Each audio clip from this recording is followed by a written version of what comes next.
नाज़रीन वाइस साहब प्राले स्टूडियो में अवां खे असां भलीकार चऊं था। ईंदड़ इलेक्शन 2022 बलदाती इलेक्शन में जेके सरगर्मी शुरू लगी पयूं आहिनि, हींअर मुख़्तलिफ़ पार्टियुनि जा काउंसलर पंहिंजे तक ते उम्मीदवार बीहारे छॾिया आहिनि।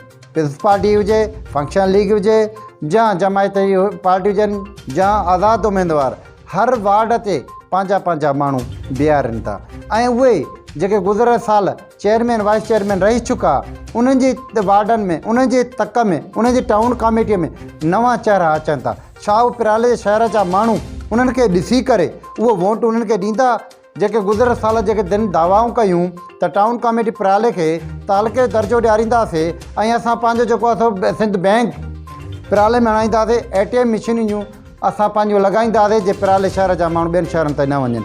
टाउन कमेटी पिराले खे पब्लिक हेल्थ जे वर चाढ़ियो वियो, टाउन कमेटी पिराले खे बदबू जे वर चाढ़ियो वियो। टाउन कमेटीअ में जेके तरक़ियाती कम थींदड़ हुया उहे गुज़िरियल 5 सालनि खां वठी काई बि नज़र नथी अचे।